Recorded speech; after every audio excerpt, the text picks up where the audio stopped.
ഇന്നത്തെ current affairs വീഡിയോയിലേക്ക് എല്ലാവർക്കും സ്വാഗതം. ആദ്യത്തെ ഫ്രണ്ട് പേജിലെ ന്യൂസ് ഒക്കെ നോക്കുമ്പോൾ മെയിനായിട്ട് പൊളിറ്റിക്കൽ ന്യൂസുകളാണ്. സീറ്റ് ഷെയറിങ്ങിനെ കുറിച്ചൊക്കെയാണ്. പിന്നീട് കേജ്രിവാളിന്റെ ED അറസ്റ്റിനെ കുറിച്ചുള്ള ന്യൂസ് കാണാം.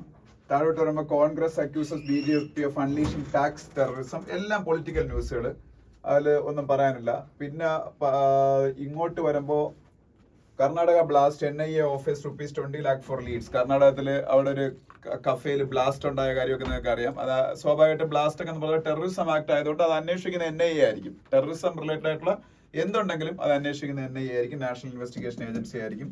അപ്പൊ അതാണ് അവിടുത്തെ ന്യൂസ് എന്ന് പറയുന്നത്. പിന്നെ validity of FCRA registration of NGOs extend എന്ന് പറയുന്ന ഒരു ന്യൂസ് ആണ്. അത് എന്താണെന്ന് വെച്ചാൽ FCRA foreign contribution regulation act, FCRA foreign contribution regulation act, FCRA foreign contribution regulation ആക്ടിന്റെ പരിധിയിലാണ് ഇന്ത്യയിലെ NGOs ഒക്കെ വരുന്നത്, നോൺ ഗവൺമെന്റൽ ഓർഗനൈസേഷൻസ്. അപ്പോൾ ഒരു NGOയ്ക്ക് വിദേശത്തു നിന്ന് പണം അക്സെപ്റ്റ് ചെയ്യണമെന്നുണ്ടെങ്കിൽ FCRA ലൈസൻസ് എടുത്തിരിക്കണം. FCRA license, foreign contribution regulation ആക്ടിന്റെ അണ്ടറുള്ള ലൈസൻസ് എടുത്ത് മാത്രമേ ഒരു ഇന്ത്യൻ NGOയ്ക്ക് ഫോറിൻ കോൺട്രിബ്യൂഷൻസ് അക്സെപ്റ്റ് ചെയ്യാൻ പറ്റുള്ളൂ.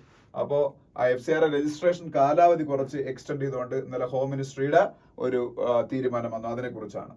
പിന്നെ താഴോട്ട് വരുമ്പോഴാണ് നമുക്ക് അത്യാവശ്യമുള്ള വേറൊരു ന്യൂസും കൂടെ ഉള്ളത്. Discussed peace formula with India says Ukraine foreign minister. യുക്രൈന്റെ ഫോറിൻ മിനിസ്റ്റർ ഇന്ത്യയിൽ വന്നു. അത് വളരെ ഇമ്പോർട്ടൻസ് ഉള്ളൊരു കാര്യമാണ്. ഞാനത് റീസെന്റ് ആയിട്ട് എനിക്കൊന്ന് കഴിഞ്ഞ ദിവസം ഞാൻ വീഡിയോ ഡിസ്കസ് ചെയ്ത സമയത്ത് അത് പറഞ്ഞു. യുക്രൈൻ എന്തുകൊണ്ടാണ് ഇപ്പോൾ ഇമ്പോർട്ടൻറ്റ് നമുക്കറിയാം. യുക്രൈൻ റഷ്യയും തമ്മിൽ വാർ നടന്നുകൊണ്ടിരിക്കുകയാണ്. അപ്പം ഇന്ത്യക്ക് നല്ല ലിവറേജ് ഉള്ള ഒരു രാജ്യമാണ് റഷ്യ എന്ന് പറയുന്നത്. അപ്പോൾ അല്ലെങ്കിൽ വ്ളാഡിമിർ പുടിനുമായിട്ടൊരു പേഴ്സണൽ റിലേഷൻഷിപ്പ് ഒരു ഇന്ത്യയുടെ പ്രൈം മിനിസ്റ്റർ ഒക്കെ ഉണ്ട്. അപ്പോൾ ഈ യുക്രൈന്റെ ഫോറിൻ മിനിസ്റ്റർ ഇന്ത്യയിലേക്ക് ഇപ്പൊ വന്നത് ഇന്ത്യയെ പീസ് സമ്മിറ്റിലേക്ക് ഇൻവൈറ്റ് ചെയ്യാനാണ്. സ്വിറ്റ്സർലൻഡിൽ ഒരു പീസ് സമ്മിറ്റ് നടക്കുന്നുണ്ട്. ആ പീസ് സമ്മിറ്റിലേക്ക് സ്വിറ്റ്സർലൻഡും ഇന്ത്യയെ വിളിച്ചു. ഇന്ത്യ പോകുമെന്നുള്ള കാര്യം ഇതൊരിക്കലും കൺഫേം ചെയ്തിട്ടില്ല. ഇന്ത്യ അവിടെ ചെന്ന് കഴിഞ്ഞാൽ ഇന്ത്യയെ ഈ റഷ്യ യുക്രൈൻ വാർ തീർക്കുന്നതിന് വേണ്ടിയിട്ടുള്ള നെഗോഷിയേഷൻസിൽ എൻഗേജ് ചെയ്യിക്കുക എന്നുള്ളൊരു ലക്ഷ്യമാണ് ഇതിന് മെയിൻലി ഉള്ളത്. യുക്രൈന്റെ ഫോറിൻ മിനിസ്റ്റർ ഇന്ത്യയിലേക്കുള്ള വരവിന്റെ ഉദ്ദേശവും അത് തന്നെയാണ്. ഓക്കെ, പിന്നെ ജയശങ്കറുമായിട്ട് അദ്ദേഹം ഒരുമിച്ച് മീറ്റ് ചെയ്യുന്ന ഫോട്ടോയും ഒക്കെ നമുക്ക് അവിടെ കാണാം. അപ്പൊ അത്രയും കാര്യങ്ങൾ ആ ഫ്രണ്ട് പേജിലുള്ളത്. ബാക്കി ആവശ്യമുള്ള കാര്യങ്ങളൊന്നും അല്ല, നമുക്ക് ആവശ്യമുള്ളത് മാത്രമേ ഞാൻ പറയുന്നുള്ളൂ. അതിനടുത്ത പേജിലേക്ക് പോകുമ്പോൾ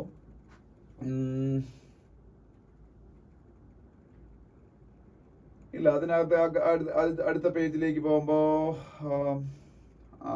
ഒരു ന്യൂസ് അത് നമുക്ക് അത്ര ആവശ്യമുള്ളതൊന്നും അല്ല, എന്നാലും ഒന്ന് പറഞ്ഞേക്കാം. Bank accounts cannot be frozen under UAPA without satisfaction that funds are being used for banned outfits. Madras ഹൈക്കോർട്ടിന്റെ വിധിയാണ്. നമുക്ക് എല്ലാവർക്കും അറിയാം. ഭയങ്കരമായിട്ട് ഇന്ത്യയിൽ ക്രിട്ടിസൈസ് ചെയ്ത മനുഷ്യാവകാശ പ്രവർത്തകരെ ക്രിട്ടിസൈസ് ചെയ്യുന്ന ഒരു നിയമമാണ് UAPA, unlawful activities prevention act. കേരളത്തിലൊക്കെ അത് ആർക്കെതിരെ ഉപയോഗിക്കില്ല എന്ന് പറഞ്ഞിട്ട് കേരള ഗവൺമെന്റ് ഉൾപ്പെടെ അത് യൂസ് ചെയ്യുന്നുണ്ട്. ഇന്ത്യയിലെ എല്ലാ ഗവൺമെന്റുകളും അത് യൂസ് ചെയ്യുന്നുണ്ട്. UAPA, unlawful activities prevention act. Once UAPA ചുമത്തി കഴിഞ്ഞാൽ നമ്മളുടെ ബെയിൽ കിട്ടാൻ പോലും ഭയങ്കര പാടാണ്. അപ്പോ ഈ UAPA ചുമത്തിയ ആളിന്റെ ബാങ്ക് അക്കൗണ്ട് ഫ്രീസ് ചെയ്യുന്നത്, അതുമായിട്ട് ബന്ധപ്പെട്ട കേസ് വന്നപ്പോഴാണ് മദ്രാസ് ഹൈക്കോർട്ട് ആ വിധി പുറപ്പെടുവിച്ചിരിക്കുന്നത്. ബാങ്ക് അക്കൗണ്ട് ഫ്രീസ് ചെയ്യുന്നത് ചുമ്മാ UAPA ചുമത്തിയത് കൊണ്ട് പേരിൽ ഫ്രീസ് ചെയ്യാൻ പറ്റൂല. അയാളുടെ ബാങ്ക് അക്കൗണ്ടിലുള്ള പൈസ അയാൾ എന്തെങ്കിലും ടെററിസം ആക്ടിവിറ്റിക്ക് ഉപയോഗിക്കപ്പെട്ടതായിട്ട് എവിഡൻസ് ഉണ്ടെങ്കിൽ മാത്രമേ ഫ്രീസ് ചെയ്യാൻ പറ്റുള്ളൂ എന്നാണ് മദ്രാസ് ഹൈക്കോർട്ടിന്റെ വിധി. അത് ജസ്റ്റ് ഒന്ന് നിങ്ങൾക്ക് അറിയാൻ വേണ്ടി പറഞ്ഞതേ ഉള്ളൂ. പിന്നെ അവിടെ വേറൊരു കാര്യമുണ്ട്. Court stays ban on import sale breeding of ferocious dogs. ഈ ഇടയ്ക്ക് ഞാൻ നിങ്ങൾക്ക് ഒരു ഷോർട്ട് വീഡിയോ ആയിട്ടൊക്കെ കിട്ടുന്ന ഒരു സംഭവമായിരുന്നു. ഇന്ത്യയിൽ കുറെ ഡോഗുകൾ, നമ്മളെ കേരളത്തിൽ തന്നെ നമ്മൾ പലരും നമ്മൾ വീട്ടിൽ വളർത്തിക്കൊണ്ടിരിക്കുന്ന ഡോഗ് ബ്രീഡുകൾ എല്ലാം ഫോറിൻ ബ്രീഡുകളാണ്. അത് ഏതാണ്ട് 10-23 എണ്ണത്തിന് ഇന്ത്യയിൽ ഇനി തൊട്ട് വളർത്താൻ പാടില്ല, വളർത്തുന്നവരെല്ലാം അതിനെ സ്റ്റെറിലൈസ് ചെയ്യണമെന്നും ഇനി ഇമ്പോർട്ട് ചെയ്യാനൊന്നും പാടില്ല എന്നൊരു നിയമം വന്നു. പക്ഷെ അതിനെ കർണാടക ഹൈക്കോർട്ട് ആദ്യം സ്റ്റേ ചെയ്തു ആ വിധി. ഇപ്പൊ ആ വിധിയല്ല ആ ഒരു തീരുമാനം സെൻട്രൽ ഗവൺമെന്റ്. ഇപ്പോ മദ്രാസ് ഹൈക്കോർട്ടും അത് പിന്നീട് സ്റ്റേ ചെയ്തിരിക്കുകയാണ്. അപ്പം അതിനെ കുറിച്ചൊരു ന്യൂസും അവിടെ കാണാം. ഇത് ഇന്ത്യയുടെ union ministry of fisheries, animal husbandry and dairying ആണ് ഇത് ഇങ്ങനെ ഒരു ഓർഡർ കൊടുത്തിരുന്നത്. ഓക്കെ, അപ്പം അത് ഒന്ന് പഠിച്ചോളൂ. അതിനടുത്ത പേജിലേക്ക് പോകുമ്പോ ഇവിടെ ഒരു കാര്യം നമുക്ക് പറയാനുണ്ട്. Operations like tiger triumph will build trust between India and US. ഇന്ത്യയുടെയും യുഎസിന്റെ ഇടയിൽ ചെറിയ ചില പ്രശ്നങ്ങളുണ്ട്. അതിനെക്കുറിച്ച് ഇന്നലെ ഒരു വീഡിയോ ഞാൻ ബിജു നായർ ഫാക്ട് ചെക്സ് എന്ന് പറഞ്ഞ എന്റെ ചാനലിൽ ഇട്ടായിരുന്നു. ഈ കേജ്രിവാളിന്റെ അറസ്റ്റുമായിട്ടൊക്കെ ബന്ധപ്പെട്ട് US-ന്റെ സ്റ്റേറ്റ് ഡിപ്പാർട്ട്മെന്റ് പറഞ്ഞ ചില ഡയലോഗുകൾ ഇന്ത്യക്ക് ഇഷ്ടപ്പെടാത്തതിന്റെ അടിസ്ഥാനത്തിൽ ഇപ്പൊ ഇന്ത്യയിൽ US മിഷൻ ഉണ്ടല്ലോ, ഈ US മിഷന്റെ ഡെപ്യൂട്ടി ഹെഡിനെ ഇന്ത്യയുടെ എക്സ്റ്റേണൽ അഫയേഴ്സ് മിനിസ്റ്റർ വിളിച്ചു വരുത്തുകയും നല്ല സ്ട്രോങ്ലി വേർഡഡ് ആയിട്ടുള്ള രീതിയിൽ അവരോട് വാൺ ചെയ്യുകയും ചെയ്തു. ഇന്ത്യയുടെ ഇന്റേണൽ മാറ്റേഴ്സിൽ നിങ്ങൾ മെഡിൽ ചെയ്യരുത്, അതിനുള്ള പവർ നിങ്ങൾക്കില്ല. It is ours is a sovereign country and you cannot interfere in our internal matters എന്ന് പറയുകയും ചെയ്തു. അങ്ങനെ കുറച്ച് വിഷയങ്ങളുണ്ട്. അപ്പം അതിനെക്കുറിച്ചൊരു വീഡിയോ ഞാൻ ഇട്ടായിരുന്നു. ഞാൻ ഈ ചാനലിലല്ല, ബിജു നായർ ഫാക്ട് ചെക്സ് എന്ന് പറഞ്ഞ ചാനലിൽ. അപ്പൊ ഇത് എന്റെ ഇടയിൽ നടന്നുകൊണ്ടിരിക്കുന്ന വേറൊരു കാര്യം, അതൊക്കെ ഒരു സൈഡിൽ നടക്കും. ഇന്ത്യയും US-ഉം തമ്മിൽ ഇന്നലെ ഇന്ത്യ US തമ്മിൽ ഡിഫറെന്റ് ലെവലിലുള്ള മിലിറ്ററി അല്ലെങ്കിൽ നേവി എയർഫോഴ്സ് എക്സർസൈസുകളൊക്കെ ഉണ്ട്. ഇത് ഒരു INDO-US bilateral human assistance and disaster relief exercise ആണ്. INDO-US bilateral human assistance and disaster relief exercise. അതിന്റെ പേര് ടൈഗർ ട്രയംഫ് എന്നാണ്. Tiger triumph. ഇത് കാക്കിനഡയിലാണ് നടന്നത്. കാക്കിനഡ എന്ന് പറയുന്നത് ആന്ധ്രാപ്രദേശിലാണ്. അപ്പൊ ആന്ധ്രാപ്രദേശിലെ കാക്കിനഡ എന്ന് പറയുന്ന സ്ഥലത്താണ് US-ന്റെയും ഇന്ത്യയുടെയും നേതൃത്വത്തിൽ bilateral human assistance and disaster relief exercise നടന്ന. അതിന്റെ പേര് ടൈഗർ ട്രയംഫ്. ആ കോഡ് നെയിമാണ് നമ്മൾ പഠിക്കേണ്ടത്. ഇനി അത് കഴിഞ്ഞ് അതിന്റെ അടുത്ത പേജിലേക്ക് പോകും. അതിനടുത്ത പേജിലേക്ക് പോകുമ്പോൾ 2 എഡിറ്റോറിയൽസ് ഞാൻ പറഞ്ഞിട്ടുണ്ട്. എല്ലാ ദിവസവും എഡിറ്റോറിയൽസ് മാക്സിമം നന്നായിട്ട് വായിക്കാൻ നോക്കുക. പക്ഷെ ഈ എഡിറ്റോറിയൽ ഫസ്റ്റ് എഡിറ്റോറിയൽ ഒരു ഫിനാൻസ് നമ്മളുടെ എക്കണോമി റിലേറ്റഡ് ആയിട്ടുള്ള ഒരു എഡിറ്റോറിയലാണ്. ആ എഡിറ്റോറിയൽ നിങ്ങൾ വായിച്ചു നോക്കുക. അതിൽ കുറച്ച് നമ്മളുടെ സ്റ്റാറ്റിസ്റ്റിക്സ് കാര്യങ്ങളൊക്കെയാണ് പറയുന്നത്. വായിച്ച് മനസ്സിലാക്കാൻ ശ്രമിക്കുക. വേറൊന്നുമില്ല, സംഭവം സിമ്പിൾ ആണ്. ഇന്ത്യയുടെ ഫിസ്ക്കൽ ഡെഫിസിറ്റ് എന്ന് പറയുന്നത് ഇന്ത്യയുടെ റവന്യൂവും ഇന്ത്യക്കല്ല, എല്ലാ രാജ്യങ്ങൾക്കും റവന്യൂ എക്സ്പെൻഡിച്ചർ നമ്മൾ ടോട്ടൽ റിസീപ്റ്റ്സും ടോട്ടൽ എക്സ്പെൻഡിച്ചർ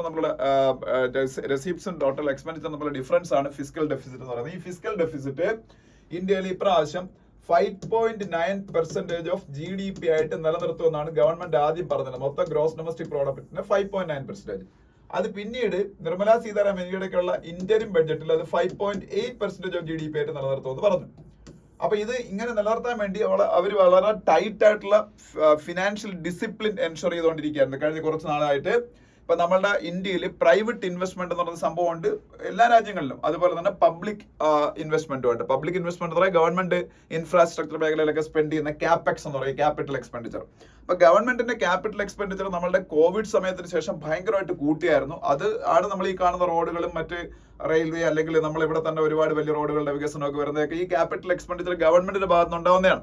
അപ്പൊ ഇത് ഇങ്ങനെ ഗവൺമെന്റ് കൂടുതലായിട്ട് ക്യാപിറ്റൽ എക്സ്പെൻഡിച്ചർ ചെയ്യുമ്പോൾ സ്വാഭാവികമായിട്ട് ഫിസ്ക്കൽ ഡെഫിസിറ്റ് കൂടും. കാര്യം എന്ന് വെച്ചാൽ ഇന്ത്യ ഒരു ഡെവലപ്പിംഗ് കൺട്രിയാണ്. അപ്പൊ നമ്മൾ ഈ ക്യാപിറ്റൽ എക്സ്പെൻഡിച്ചർ ഒക്കെ ചെയ്ത് എങ്ങനെയാണ് നമ്മളെ കേരള ഗവൺമെന്റ് ചെയ്യുന്നത് പോലെ തന്നെയാണ് ഗവൺമെന്റ് ഓഫ് ഇന്ത്യ ചെയ്യുന്നത്. നമ്മളുടെ കയ്യിൽ ഇല്ലാത്ത പൈസ നമ്മൾ പല സോഴ്സസിൽ നിന്ന് കടമെടുക്കും, ബോറോ ചെയ്യും. അപ്പൊ ഈ ബോറോയിങ് കൂടിയാൽ നമ്മളുടെ ഈ പറഞ്ഞ ഫിസ്ക്കൽ ഡെഫിസിറ്റ് ടാർഗറ്റ് അത് നിർത്താൻ പറ്റൂല. അപ്പൊ ഗവൺമെന്റ് എന്ത് ചെയ്യുന്ന വെച്ചാൽ കഴിഞ്ഞ 1-2 മാസമായിട്ട് ഈ ക്യാപിറ്റൽ എക്സ്പെൻഡിച്ചർ നന്നായിട്ട് കുറച്ചായിരുന്നു. പക്ഷേ ഇപ്പൊ ഇലക്ഷൻ മാസം വരികയല്ലേ, അപ്പൊ അതുകൊണ്ട് മാർച്ചിൽ ഒക്കെ അവർ വീണ്ടും ക്യാപിറ്റൽ എക്സ്പെൻഡിച്ചർ കൂട്ടി. ക്യാപിറ്റൽ എക്സ്പെൻഡിച്ചർ കൂട്ടിയതിന്റെ ഭാഗമായിട്ട് ഇന്ത്യയുടെ ഫിസ്ക്കൽ ഡെഫിസിറ്റ് ടാർഗറ്റ് ചെയ്തതിന്റെ 63.6% ഫെബ്രുവരി സമയത്തുള്ളായിരുന്നു. അത് പിന്നെ ഒരു 29 ഡേയ്സ് കൂടെ കഴിഞ്ഞപ്പോ 86.5% കൂടി. അതായത് ടാർഗറ്റിന്റെ അകത്ത് തന്നെ ഇനിയും നിൽക്കും. കാര്യം ഇനി കുറച്ച് ദിവസം കൂടെ ഉള്ളു, അതുകൊണ്ട് ടാർഗറ്റിന്റെ അകത്ത് തന്നെ നിൽക്കും. പക്ഷെ പെട്ടെന്ന് ടാർഗറ്റിനോട് അടുക്കുന്ന ഒരു സാഹചര്യം വന്നു. അതായത് ഗവൺമെന്റ് സ്പെൻഡിങ് കൂട്ടി. ആ സ്പെൻഡിങ് കൂട്ടിയതിൽ ഒരു കാര്യം ഈ പറഞ്ഞ ക്യാപെക്സ് ഈ ഇലക്ഷൻ സീസൺ ഒക്കെ ആയതുകൊണ്ട് കൂട്ടിയതും, രണ്ടാമത്തെ കാര്യം സ്റ്റേറ്റുകൾക്ക് കൊടുത്തു തീർക്കാനുണ്ടായിരുന്ന കുറെ അവരുടെ ടാക്സ് ഡെവല്യൂഷന്റെ ഭാഗമായിട്ടുള്ള കുറെ സംഭവങ്ങളൊക്കെ കൊടുത്തു തീർത്തു. അത് ഇവിടെ ഉണ്ട്. 1.4 lakh crore ആണെന്ന് തോന്നുന്നു സ്റ്റേറ്റ് കൊടുക്കാനുള്ള ടാക്സ്, അതും കൂടെ കൊടുത്തുകൊണ്ടാണെന്നും പറഞ്ഞൊക്കെയാണ്. അപ്പൊ ഇതിനെ കുറിച്ചുള്ള ഒരു എഡിറ്റോറിയലാണ് ഹിന്ദുവിലെ ഫസ്റ്റ് എഡിറ്റോറിയൽ. ഞാൻ പറഞ്ഞ കണ്ടന്റ് ആണത്. അതിന്റെ ഒരു സിനോപ്സിസ് എന്ന് പറയുന്ന കാര്യമാണ് ഞാൻ പറഞ്ഞു. നിങ്ങൾ വായിക്കുമ്പോൾ കുറച്ചുകൂടെ കൂടുതൽ കാര്യങ്ങൾ നിങ്ങൾക്ക് മനസ്സിലാവും. രണ്ടാമത്തത് ഫ്ലൈറ്റ് ഫ്രം ഫറ്റീഗ് എന്ന് പറയുന്ന എഡിറ്റോറിയലാണ്. ഈ ഫ്ലൈറ്റ് ഫ്രം ഫറ്റീഗ് എന്ന് പറയുന്ന എഡിറ്റോറിയൽ എന്തിനെ കുറിച്ചാണെന്ന് ഞാൻ മുമ്പ് പലപ്പോഴും പറഞ്ഞിട്ടുള്ളതാണ്. അതുകൊണ്ട് നിങ്ങൾക്ക് അതിനെ കുറിച്ച് ഒരു ഐഡിയ കാണും. DGCA, നമ്മളുടെ ഏവിയേഷൻ സേഫ്റ്റി റെഗുലേറ്ററായ DGCA, director general of civil aviation, ഇന്ത്യയിലെ എയർലൈനുകൾ ജൂൺ 1 തൊട്ട് മസ്റ്റായിട്ട് ഒരു കാര്യം ചെയ്യണമെന്ന് പറഞ്ഞു. പൈലറ്റുകൾക്ക് ഭയങ്കരമായിട്ടുള്ള ജോലി ഭാരം ഇന്ത്യയിൽ കൂടുതലാക്കുക. കാര്യം എന്ന് വെച്ചാൽ ലോകത്തിലെ ഏറ്റവും fastest growing civil aviation industry ഇന്ത്യയിലാണ്. ഒരുപാട് പാസഞ്ചേഴ്സ് ഡൊമസ്റ്റിക് ലെവലിലും ഇന്റർനാഷണൽ ലെവലിലും ഇതിന് പാസഞ്ചേഴ്സ് കൂടിക്കൊണ്ടിരിക്കുക. അപ്പം ഫ്ലൈറ്റുകളുടെ എണ്ണം കൂടുന്നു, റൂട്ടുകളുടെ എണ്ണം കൂടുന്നു. അപ്പം നമ്മളുടെ എയർലൈൻ സ്റ്റാഫിന്റെ വർക്ക് ഭയങ്കരമായിട്ട് കൂടുന്നു. അപ്പൊ ഈ ഫറ്റീഗ് ഉണ്ടായി കഴിഞ്ഞാൽ അത് ഏവിയേഷൻ സേഫ്റ്റിക്ക് ഭയങ്കര പ്രശ്നമാണ്.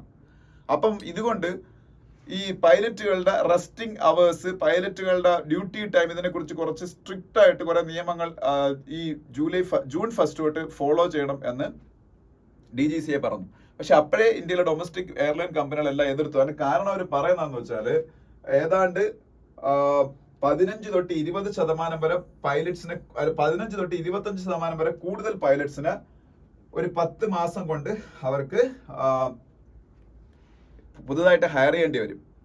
10 months എങ്കിലും എടുക്കുമെന്നാ പറയുന്നതാണ്. അപ്പം പെട്ടെന്ന് ജൂൺ 1 കൊണ്ടുവന്ന് ചെയ്താൽ അത് അവർക്കത് ബുദ്ധിമുട്ടുണ്ടാക്കും. അല്ലെങ്കിൽ ഇപ്പോഴത്തെ ഫ്ലൈറ്റുകളിൽ 20% ക്യാൻസലേഷൻ ചെയ്യേണ്ടി വരും. ഏതെങ്കിലും ഒന്നേ വേണ്ടി വരും. കാര്യം ഹയറിംഗ് കൂട്ടണമെന്നുണ്ടെങ്കിൽ കുറച്ച് നാളെടുക്കും. അല്ലാതെ പൈലറ്റ് എന്നൊക്കെ പറഞ്ഞാൽ എല്ലാം റെഡി ആയി നിൽക്കുകയല്ലോ. അപ്പോൾ ഹയർ ചെയ്തെടുക്കാൻ കുറച്ച് സമയം എടുക്കും. 10 months ഒക്കെ എടുക്കുമെന്നാണ് പറയുന്നത്. അതല്ലെങ്കിൽ 20% ഫ്ലൈറ്റുകൾ ക്യാൻസൽ ചെയ്യേണ്ടി വരുന്ന ഒരു DGCA അടുത്ത് പറഞ്ഞു. DGCAക്ക് ശരിയെന്ന് ബോധ്യപ്പെട്ടതിന്റെ അടിസ്ഥാനത്തിൽ അവരിത് ഡിഫർ ചെയ്തിരിക്കുകയാണ്. ഡിഫർ ചെയ്ത് ഏത് മാസം തൊട്ട് തുടങ്ങുമെന്നൊന്നും അവർ പറഞ്ഞിട്ടില്ല. പക്ഷെ അതിനിപ്പോ പൈലറ്റ് ബോഡീസ് ഒക്കെ അതിനെ ക്രിട്ടിസൈസ് ചെയ്തേക്കാണ്, അവർക്ക് റെസ്റ്റിംഗ് ടൈം കിട്ടുന്നില്ല എന്ന് പറഞ്ഞു. അപ്പൊ അതിനെ കുറിച്ചുള്ള എഡിറ്റോറിയലാണ് ഹിന്ദുവിന്റെ 2nd എഡിറ്റോറിയൽ എന്ന് പറയുന്നത്. അപ്പൊ ഇതാണ് ഈ പേജ്. അതിനടുത്ത പേജിലേക്ക് പോകുമ്പോൾ ഗ്രൗണ്ട് സീറോ എന്ന് സാറ്റർഡേ ആയതുകൊണ്ട് അങ്ങനെയുള്ള പേജുകളൊക്കെയാണ് ഇനി വരുന്നത്. അതുപോലെ ടെക്സ്റ്റ് ആൻഡ് കോണ്ടെക്സ്റ്റ് പേജ് ഒന്നും ഇവിടെ ഇല്ല സാറ്റർഡേ. അത് കഴിഞ്ഞ്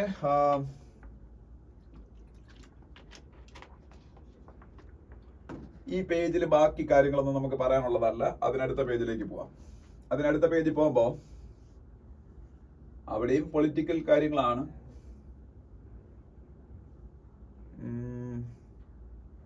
ഇവിടെ ഒരു ന്യൂസ് ഉള്ളത് ആസാം.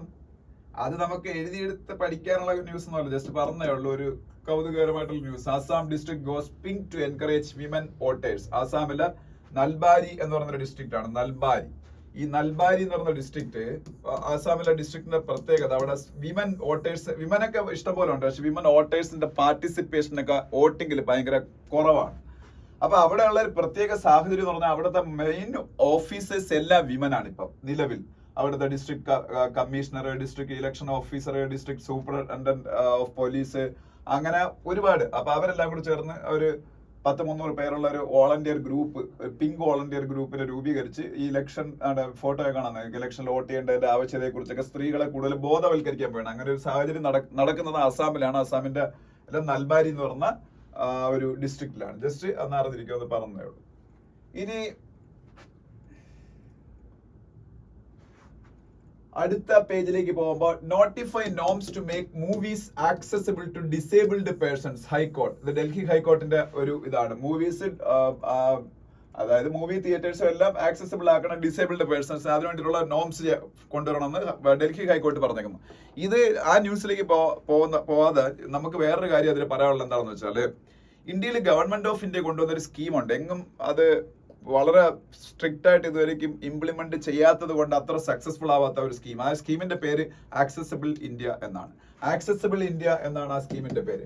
ആക്സസിബിൾ ഇന്ത്യ എന്ന് പറയുന്ന സ്കീമിന്റെ ലക്ഷ്യം എന്തായിരുന്നു എന്ന് ചോദിച്ചാൽ, ഇന്ത്യയിൽ ഫിസിക്കലി ചലഞ്ചഡ് ആയിട്ടുള്ള ഒരുപാട് ആൾക്കാരുണ്ടെന്ന് നമുക്കറിയാം. ഇന്ത്യയിൽ ഫിസിക്കലി ചലഞ്ച്, ഇപ്പൊ ദിവ്യാംഗ് എന്ന് വിളിക്കുന്ന, പണ്ട് ആൾക്കാർ ഡെറോഗേറ്ററി ആയിട്ടുള്ള വികലാംഗം എന്നൊക്കെ ആയിരുന്നു വിളിക്കുന്നത്. ഇപ്പൊ ദിവ്യാംഗ് എന്നേ അവരെ വിളിക്കുള്ളൂ. ദിവ്യാംഗ് എന്നറിയപ്പെടുന്ന ഫിസിക്കലി ചലഞ്ചഡ് ആയിട്ടുള്ള ആൾക്കാരുടെ അവർക്ക് എല്ലാ പബ്ലിക് പ്ലേസസും ആക്സസിബിൾ ആക്കണം. അതായത് നമ്മളിപ്പോ ഒരു KSRTC ബസ് സ്റ്റാൻഡ് കേരളത്തിലാണെങ്കിൽ, അല്ലെങ്കിൽ നമ്മൾ സെക്രട്ടേറിയറ്റ് പോകുന്നു, അല്ലെങ്കിൽ നമ്മൾ റെയിൽവേ സ്റ്റേഷനിൽ പോകുന്നു. അപ്പൊ ഇതെല്ലാം പബ്ലിക് പ്ലേസസ് ആണ്. All public places should be accessible to them by 2024. That was the aim of accessible India campaign. പക്ഷേ 2024 ആയി.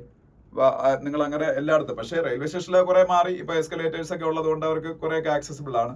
പക്ഷെ അത് മാത്രം പോരാ, ഈ നെയിം ബോർഡ്സ് ഒക്കെ എല്ലാം ബ്രെയിലി ലിപിയിൽ കൊണ്ടുവരണം. അപ്പൊ അങ്ങനെ കുറെ കാര്യങ്ങളുണ്ട്. അപ്പൊ അങ്ങനെ ആക്സസിബിൾ ആക്കുക എന്നുള്ള ലക്ഷ്യത്തോടുകൂടി ഗവൺമെന്റ് ഓഫ് ഇന്ത്യയുടെ സ്കീമിന്റെ പേര് അറിഞ്ഞിരിക്കണം, ആക്സസിബിൾ ഇന്ത്യ. പക്ഷെ അത് പൂർണ്ണമായിട്ട് സക്സസ്ഫുൾ ഒന്നും അല്ല. ഓക്കെ, പിന്നെ ഈ പേജില് പറയാനുള്ളത് IMAയുടെ ഒരു ന്യൂസ് ഉണ്ട്. IMA എന്താണെല്ലാം നിങ്ങൾക്ക് അറിയാം, ഡോക്ടേഴ്സിന്റെ സംഘടനയാണ്. ഇന്ത്യൻ മെഡിക്കൽ അസോസിയേഷന്റെ പ്രസിഡന്റ് RV അശോകനാണ്. ജസ്റ്റ് പറഞ്ഞതേ ഉള്ളൂ. ഇതാണ് ഞാൻ പറയാം, delaying new duty norms hampers air safety pilots body. നമ്മളുടെ DGCA എടുത്ത ഒരു ഡിസിഷനെ പൈലറ്റ് ബോഡി എതിർത്തേക്കാണ്. പിന്നെ Indian navy seizes hijacked Iranian vessel rescues crew. അപ്പം ഇന്ത്യൻ നേവി കഴിഞ്ഞ കുറച്ച് ദിവസങ്ങളായിട്ട് കാഴ്ചവെച്ചുകൊണ്ടിരിക്കുന്ന നമ്മളെ അഭിമാനിപ്പിക്കുന്ന ഒരു സാഹചര്യം ഉണ്ടല്ലോ. അവര് ഇന്നലെ വീണ്ടും അത് ആവർത്തിച്ചിരിക്കുകയാണ്. ഒരു ഇറാനിയൻ ഷിപ്പിന് കുറച്ച് പേര് ചേർന്ന് പൈറേറ്റ്സ് ചേർന്ന് അറ്റാക്ക് ചെയ്ത് ഹൈജാക്ക് ചെയ്തുകൊണ്ട് പോകാൻ ശ്രമിച്ചു. പക്ഷേ ഇന്ത്യൻ നേവി അവരെ രക്ഷപ്പെടുത്തി. അവരുള്ള 12 പേരെ കണ്ടുണ്ടായിരുന്നു. അത് എല്ലാവരും പാകിസ്ഥാൻകാരായിരുന്നു. അപ്പം പാകിസ്ഥാൻ ഇറാൻ ആൾക്കാർക്കാണ് അതിന്റെ ഗുണം ഉണ്ടായത്. ഇന്ത്യയുടെ INS സുമേധ എന്ന് പറയുന്ന ഷിപ്പാണ് ഇന്നലെ ആ ഒരു ആന്റി പൈറേറ്റ്സ് ഓപ്പറേഷനിൽ പങ്കെടുത്തതും സക്സസ്ഫുള്ളി ഇതൊരു ഇറാനിയൻ വെസലായിരുന്നു നമ്മൾ മോചിപ്പിച്ചതും ഒക്കെ. പിന്നെ മിസൈൽ ഫ്രിഗേറ്റ് ആയ INS തൃശൂലും അതിൽ പങ്കെടുത്തു. അപ്പൊ അത് അറിഞ്ഞിരിക്കും. പിന്നെ ഞാൻ നേരത്തെ പറഞ്ഞ തന്നെ government extends validity of FCR registration of NGOs till June 30. അത് ഞാൻ പറഞ്ഞ കാര്യമാണ്. ഇനി അതൊന്നും പറയാനില്ല. പിന്നെ ഇവിടെ പറയാനുള്ള വേറൊരു news, gem may offer work contracts എന്ന് പറയുന്നൊരു ന്യൂസ് ആണ്. ഈ ജെം എന്താണെന്ന് അറിഞ്ഞിരിക്കണം. ഗവൺമെന്റ്സ് മാർക്കറ്റ് പ്ലേസ് എന്നാണ് പറഞ്ഞത്. ഗവൺമെന്റ്സ് മാർക്കറ്റ് പ്ലേസ് അതെന്താണെന്ന് അവിടെ തന്നെ പറഞ്ഞത്. An online platform for public procurement of goods and services. അതായത് നമ്മളെ കൊമേഴ്സ് സൈറ്റ് ആയ ഫ്ലിപ്കാർട്ടും അതുപോലെ ആമസോണും ഒക്കെ ഇല്ലേ, അതുപോലെ ഗവൺമെന്റ് ഓഫ് ഇന്ത്യ ഉണ്ടാക്കി വെച്ചിരിക്കുന്ന ഒരു കൊമേഴ്സ് പ്ലാറ്റ്ഫോം ആണ്. പക്ഷെ അതിൽ പോയി നമ്മളൊന്നും ചെയ്യാൻ പറ്റത്തില്ല. അവർക്ക് ഗവൺമെന്റ് ഇപ്പൊ നമുക്കറിയാം ഗവൺമെന്റിന്റെ പർച്ചേസസ് ലക്ഷക്കണക്കിന് കോടി രൂപയുടെ പർച്ചേസസ് ആണ് ഗവൺമെന്റ് ഓഫീസസിലെ സ്റ്റേഷനറി മാത്രം മേടിക്കുന്ന തൗസൻഡ്സ് ഓഫ് ക്രോഡ്സിനാണ്. അപ്പൊ ഇതിലൊക്കെ ഒരുപാട് അഴിമതി നടക്കും. അപ്പൊ ഇതെല്ലാം ജെം എന്ന് പറയുന്ന ഒരു കൊമേഴ്സ് മാർക്കറ്റ് പ്ലേസ് ഉണ്ടാക്കിയിട്ട് അവിടെ നിന്ന് പർച്ചേസ് ചെയ്യാം. ഇപ്പൊ അങ്ങനെയൊക്കെയാണ്. അപ്പോൾ ദ ഗവൺമെന്റ് മാർക്കറ്റ് പ്ലേസ് എന്താണ്, ജെം എന്ന് പറയുന്നത് എന്താണ്, an online platform for public procurement of goods and services. അവര് വർക്ക് കോൺട്രാക്ട്സ്, ഈ കൺസ്ട്രക്ഷനും ബിൽഡിംഗ് പ്രോജക്ട്സിനും ഒക്കെ വർക്ക് കോൺട്രാക്ട്സും ഈ ജെം വഴി ഓഫർ ചെയ്യാനുള്ള ഒരു പ്ലാൻ ഉണ്ട് എന്നൊരു ന്യൂസ് ആണ്. അത് ഡീറ്റെയിൽസ് ഒന്നും കൂടുതലായിട്ട് വന്നിട്ടില്ല, ജസ്റ്റ് ഒന്ന് അറിഞ്ഞിരുന്നാൽ മതി. പിന്നെ ബാങ്ക്സ് ഇത് അറിഞ്ഞിരിക്കേണ്ട ഒരു ന്യൂസ് ആണ്. Banks GNPA set to improve to 2.1% by financial 25 says care rating. Care എന്ന് പറഞ്ഞാൽ credit analysis and research in equities എന്ന് പറയുന്ന ഇന്ത്യയുടെ റേറ്റിംഗ് ഏജൻസിയാണ്. Care credit analysis and research in equities എന്ന് പറയുന്ന ഇന്ത്യയുടെ റേറ്റിംഗ് ഏജൻസിയാണ്. അവർ പറയുന്നു GNPA എന്ന് പറഞ്ഞാൽ ഗ്രോസ് നോൺ പെർഫോമിംഗ് അസറ്റ്. ഒരു ബാങ്കിനെ സംബന്ധിച്ച് ഏറ്റവും ഇമ്പോർട്ടന്റ് ആയിട്ടുള്ള പാരാമീറ്റർ ആണ് GNPA, gross non performing asset. ഒരു ബാങ്കിൽ നിന്ന് എടുക്കുന്ന ലോൺ 90 ദിവസം കഴിഞ്ഞിട്ട് നമ്മൾ തിരിച്ചടയ്ക്കാതിരുന്നാൽ അതിനെ അവർ NPA ആയിട്ട് ക്ലാസിഫൈ, നോൺ പെർഫോമിംഗ് അസറ്റ് ആയിട്ട്. അങ്ങനെ ഈ GNPA gross non performing asset കൂടിയാൽ ബാങ്കിന്റെ ഹെൽത്തിനെ അത് ബാധിക്കും. അങ്ങനെയാണ് ഇന്ത്യയിലെ ബാങ്കുകളെല്ലാം ഈ ഒരു കാലഘട്ടത്തിൽ ഭയങ്കര പ്രശ്നത്തിലായിരുന്നു. ബാങ്കുകൾ എല്ലാത്തിനും RBI എടുത്ത് PCA ഫ്രെയിംവർക്കിന്റെ അകത്ത് ഇട്ടിരുന്നു. PCA എന്ന് പറഞ്ഞാൽ പ്രോംപ്റ്റ് കറക്റ്റീവ് ആക്ഷൻ ഫ്രെയിംവർക്ക്. അപ്പൊ അത് RBI GNPA കൂടുമ്പോഴത്തേക്ക് ഈ ബാങ്കുകളെ PCA ഫ്രെയിംവർക്കിന്റെ അകത്താക്കും, പ്രോംപ്റ്റ് കറക്റ്റീവ് ആക്ഷൻ ഫ്രെയിംവർക്കിന്റെ അകത്താക്കും. അങ്ങനെയുള്ള ബാങ്കുകളായിരുന്നു ഞാനൊക്കെ ബാങ്ക് ടെസ്റ്റ് എഴുതുന്ന സമയത്ത് ഇന്ത്യയിൽ ഓൾമോസ്റ്റ് എല്ലാം, SBI ഒഴിച്ച്. പക്ഷേ ഇപ്പോൾ ഒരു ബാങ്ക് പോലും അങ്ങനെ ഒരു സിറ്റുവേഷൻ ഇല്ല. കാര്യം എന്ന് വെച്ചാൽ 7% മറ്റോ GNPA കൂടുമ്പോഴാണ് അവർ അങ്ങനെ ആക്കുന്നത്. ഇത് വെറും 2.1% ഇന്ത്യയുടെ GNPA കുറയുമെന്നാണ് പറയുന്നത്. അതുകൊണ്ടാണ് ഈ ബാങ്കുകളുടെ പ്രോഫിറ്റബിലിറ്റി ഒക്കെ ഇപ്പോൾ ഭയങ്കരമായിട്ട് കൂടുന്നത്. ഇന്ത്യയുടെ ബാങ്കുകൾ ഭയങ്കര ഹെൽത്തി സ്റ്റേറ്റിലാണ് ഇപ്പോൾ. ഓക്കെ, പിന്നെ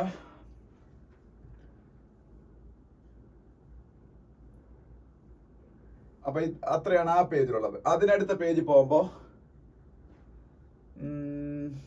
ബിസിനസ് പേജില് എല്ലാ ദിവസത്തെയും പോലെ റഷ്യ യുക്രൈൻ വാർ, ഇസ്രായേല് ഗാസ വാർ, ഇതൊക്കെ തന്നെയാണ്.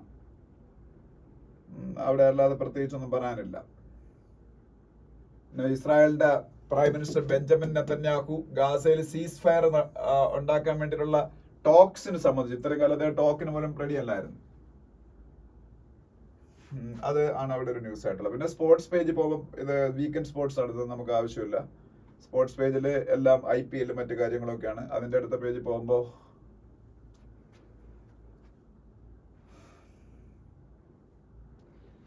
ഇല്ല, ഇത്രയേ ഉള്ളൂ ഈ ന്യൂസ് പേപ്പർ എന്ന് പറയുന്നത്. ഇനി നമുക്ക് അടുത്ത ന്യൂസ് പേപ്പർ നമുക്ക് ഡിസ്കസ് ചെയ്യാനുണ്ട്. 29th ന്യൂസ് പേപ്പർ, അതെന്താണെന്ന് നമുക്ക് നോക്കാം.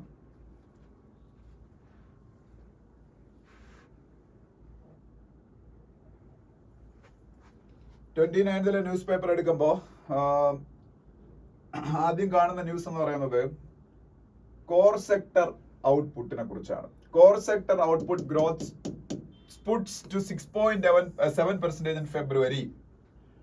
അപ്പൊ അത് വലിയ ന്യൂസ് ആയിട്ട് ഹിന്ദു പത്രത്തിന്റെ ഫ്രണ്ട് പേജിൽ വരണമെന്നുണ്ടെങ്കിൽ that is a very important news. അപ്പോ കോർ സെക്ടർ ഗ്രോത്ത്, അത് എല്ലാ മാസവും ഞാൻ പറയുന്നതാണ്. കോർ സെക്ടർ ഗ്രോത്ത് എന്ന് പറയുന്നത് ഇന്ത്യയുടെ ഇൻഡസ്ട്രിയൽ സെക്ടറിൽ 8 സെക്ടേഴ്സിനെയാണ് കോർ സെക്ടേഴ്സ് എന്ന് പറയുന്നത്. ഇന്ത്യയിൽ ഇൻഡസ്ട്രിയൽ സെക്ടർ ഒരുപാടുണ്ട്. അതിൽ 8 സെക്ടേഴ്സിനെ കോർ സെക്ടേഴ്സ് എന്ന് പറയുമ്പോൾ സ്വാഭാവികമായിട്ടും അതായിരിക്കും ഏറ്റവും കോർ ആയിട്ടുള്ള ഇൻഡസ്ട്രീസ്. അവരുടെ ഗ്രോത്ത് സെപ്പറേറ്റ് കാൽക്കുലേറ്റ് ചെയ്യും, ടോട്ടൽ ഇൻഡസ്ട്രി ഗ്രോത്തും കാൽക്കുലേറ്റ് ചെയ്യും. ഈ കോർ സെക്ടേഴ്സ് ഏതൊക്കെയാണെന്ന് വെച്ചാൽ steel, cement, electricity, coal, crude oil, natural gas, fertilisers and refinery products. ഒന്നുകൂടെ പറയാം: steel, cement, electricity, coal, crude oil, natural gas, fertilizers and refinery products. So these 8 sectors are known as core sectors. That core sector growth is very important. And in the last February, India's core sector growth increased to 6.7%. That is a very good sign for our economy, especially industrial sector. അപ്പോൾ അതാണ് ഹിന്ദുവിന്റെ front പേജിലെ ആദ്യത്തെ news എന്ന് പറയുന്നത്. അപ്പം അത് അറിഞ്ഞിരിക്കുക. പിന്നെ കേജ്രിവാളിനെ കുറിച്ചുള്ള ന്യൂസ് അത് വേണ്ട. താഴോട്ട് വരുമ്പം താഴോട്ടുള്ള ഒരു ന്യൂസ് നമുക്ക് ആവശ്യമുള്ള അഗ്നിവീർ സ്കീമാണ്. നമുക്കറിയാമല്ലോ, അത് നമ്മളുടെ നേവിയിലും എയർഫോഴ്സിലും ആർമിയിലും ഒക്കെ മുമ്പെന്ന് പറഞ്ഞാൽ പെർമനന്റ് ആയിട്ട് ആയിരുന്നു റിക്രൂട്ട്മെന്റ്. ഇപ്പൊ യൂത്തിനെ എടുത്തിട്ട് 4 വർഷത്തേക്കുള്ള ടെമ്പററി പോസ്റ്റിംഗ് കൊടുക്കും. അതിൽ എടുക്കുന്ന ആൾക്കാരിൽ 25% മാത്രമേ റീറ്റെയിൻ ചെയ്യുള്ളൂ. ബാക്കിയുള്ള ആൾക്കാർക്ക് പിരിഞ്ഞു പോകാം. അപ്പോൾ ഒരു എമൗണ്ട് ആക്കി കൊടുക്കും. അതാണ് അഗ്നിവീർ എന്ന് പറയുന്ന സ്കീം എന്ന് പറയുന്നത്. അപ്പൊ അതിനെക്കുറിച്ച് ക്രിട്ടിസൈസ് ചെയ്ത് കോൺഗ്രസ് പ്രസിഡന്റ് മല്ലികാർജുൻ ഖാർഗെ എഴുതിയൊരു കാര്യമാണ്. പിന്നെ അടുത്ത പേജിൽ പോകുമ്പോ അടുത്ത പേജിൽ നമുക്ക് ആവശ്യമുള്ള ഒരു ന്യൂസ് ഉണ്ട്. അതെന്താണെന്ന് വെച്ചാല് sky root aerospace successfully test fire stage 2 of Vikram on launch vehicle in AP Sriharikota. Sriharikota നമുക്കറിയാം എല്ലാവർക്കും, സതീഷ് ധവാൻ സ്പേസ് സെന്റർ. അവിടെ നിന്നാണ് ഇന്ത്യയുടെ ISRO അവരുടെ സാറ്റലൈറ്റ്സ് ഒക്കെ ലോഞ്ച് ചെയ്യുന്നത്. ചന്ദ്രയാൻ വരെ ലോഞ്ച് ചെയ്തത് അവിടെ നിന്നാണ്. ഈ ശ്രീഹരിക്കോട്ട ഒരു പ്രൈവറ്റ് കമ്പനി യൂസ് ചെയ്തിരിക്കുകയാണ്. ആ കമ്പനിയുടെ പേര് സ്കൈ റൂട്ട് എന്നാണ്. ഇപ്പൊ നമുക്കറിയാം ഇന്ത്യയുടെ സ്പേസ് സെക്ടർ പ്രൈവറ്റൈസ് ചെയ്തിരിക്കുകയാണ്. പ്രൈവറ്റ് ഏജൻസീസിന് സ്പേസ് സെക്ടറിൽ പ്ലേ ചെയ്യാനുള്ള അവകാശം ഗവൺമെന്റ് ഓഫ് ഇന്ത്യ കൊടുത്തിട്ടുണ്ട്. അപ്പം ഇൻസ്പേസ് എന്ന് പറയുന്ന ഏജൻസിയൊക്കെ അതിന് വേണ്ടിയിട്ടാണ് ഉണ്ടാക്കിയത്. IN-SPACe, Indian national space promotion and authorisation centre, Indian national space promotion and authorisation centre IN-SPACe. അപ്പോൾ ഈ sky root aerospace is one of the leading private sector players in the field of space in India. അവർ ഈ ഇടയ്ക്ക് അവർ സ്വന്തമായിട്ട് ഒരു rocket ലോഞ്ചിങ്ങിന് അല്ലെങ്കിൽ satellite launching ഒക്കെ സ്വന്തമായിട്ട് അറ്റംപ്റ്റ് ചെയ്ത് അതിൽ അവർ സക്സസ്ഫുൾ ആയതാണ്. അപ്പൊ ഇപ്പൊ ശ്രീഹരിക്കോ അവർക്ക് സ്വന്തം ലോഞ്ച് പാഡ് ഇല്ല. സ്വന്തം ലോഞ്ച് പാഡും ഒരു കമ്പനി ഇന്ത്യയിൽ ഉണ്ടായിക്കൊണ്ടിരിക്കുകയാണ്. റീസെന്റ് ഞാൻ കുറിച്ച് വായിച്ചായിരുന്നു. അവരിപ്പോ ഒരു വിക്രം 1 എന്ന് പറയുന്ന ഒരു ലോഞ്ച് വെഹിക്കിൾ അവർ ലോഞ്ച് ചെയ്തു. അത് സക്സസ് ആണ്. ഇനി കലാം എന്നുള്ള 250 എന്നുള്ള പേരിൽ അതിന് വേറൊരു സ്റ്റേജ് ഉണ്ട്. അപ്പം അതിനെക്കുറിച്ച് അധികം അവർ പറയുന്നുണ്ട്. എന്തായാലും ഈ ലോഞ്ച് വെഹിക്കിളൊക്കെ അവർ സക്സസ്ഫുള്ളി ഡെവലപ്പ് ചെയ്തെടുത്തു കഴിഞ്ഞാൽ ഭാവിയിൽ ഈ എലോൺ മസ്കിന്റെ ഒക്കെ ഫാൽക്കൺ എന്നൊക്കെ പറഞ്ഞ ലോഞ്ച് വെഹിക്കിളൊക്കെ ഉപയോഗിച്ചാണ് നാസ അവരുടെ ട്രൂവിലേക്ക് ഇന്റർനാഷണൽ സ്പേസ് സ്റ്റേഷനിലേക്ക് കൊണ്ടുപോകണം. അതുപോലെ നമ്മളെ ഈ സ്കൈ റൂട്ടൊക്കെ ഭാവിയിൽ ആയേക്കാം. അതിന് വേണ്ടിയിട്ടാണല്ലോ ഇത് ഇങ്ങനെ പ്രൈവറ്റൈസേഷൻ ചെയ്യുന്നത്. അപ്പൊ സ്കൈ റൂട്ടിന് അറിഞ്ഞിരിക്കുക ഒരു സ്പേസ് സ്റ്റാർട്ടപ്പ് ആണ്. Space startup. പിന്നെ അടുത്ത പേജ് പോകുമ്പോ ഇവിടെ ഒരു കൗതുകകരമായിട്ടുള്ള ന്യൂസ് ഉള്ളത്. Child accused of POCSO offence to be tried as per the juvenile justice act. POCSO case നമുക്കറിയാം, protection of children from sexual offences act. അതാണ് പോക്സോ ആക്ട് എന്ന് പറയുന്നത്. ഇപ്പൊ ഈ പോക്സോ കേസിൽ പ്രായപൂർത്തിയാകാത്ത കുട്ടികളെ ലൈംഗികമായിട്ട് അങ്ങനെ ആരെങ്കിലും പീഡിപ്പിച്ചാൽ അവർക്ക് ജാമ്യം പോലും നിഷേധിച്ചുകൊണ്ടുള്ള പോക്സോ കുറ്റങ്ങൾ ചുമത്തിയാണ് അവരെ ട്രയൽ ചെയ്യുന്നത്. പക്ഷെ ഒരു കുട്ടി തന്നെ പോക്സോ കേസ് പറ്റാലോ, അതാണ് ഇവിടെ നടന്നത്. അത് കേരളത്തിലാണ് ഈ സംഭവം. 13 വയസ്സ് കണ്ടുള്ള ഒരു കുട്ടി തന്നെ പോക്സോ കുറ്റകൃത്യം ചെയ്തു. അപ്പൊ അതിനെതിരെ പോക്സോ ആക്ട് അപ്ലൈ ചെയ്യാൻ പറ്റുമോ എന്നുള്ളതാണ് പ്രശ്നം. അപ്പോൾ ഇന്നലെ കേരള ഹൈക്കോടതി തീരുമാനിച്ചത് ഇല്ല, അയാൾക്കെതിരെ ജുവനൈൽ ജസ്റ്റിസ് ആക്ട് പ്രകാരം മാത്രമേ മറ്റു പ്രൊസീഡിങ്സ് ചെയ്യാൻ പറ്റുള്ളൂ. അപ്പൊ അറിഞ്ഞിരിക്കുക. പിന്നെ IRCTCയുടെ ഒരു ടൂറിസ്റ്റ് ട്രെയിൻ ആണ് ഭാരത് ഗൗരവ് ട്രെയിൻ. അതിന് അറിഞ്ഞിരിക്കുക. ഭാരത് ഗൗരവ് ട്രെയിൻ എന്നുള്ള പേരില് ഇന്ത്യയിലെ റിലീജിയസ് പ്ലേസസിലോട്ടൊക്കെ ഒരു tourism train, religious tourism train IRCTC run ചെയ്യുന്നുണ്ട്, ഭാരത് ഗൗരവ്. ഓക്കെ. പിന്നെ നെക്സ്റ്റ് പേജ് പോകുമ്പോ സ്പോട്ട്ലൈറ്റ് ആ പേജ് വേണ്ട. അതിനടുത്ത പേജ് മെട്രോ പ്ലസ് വേണ്ട.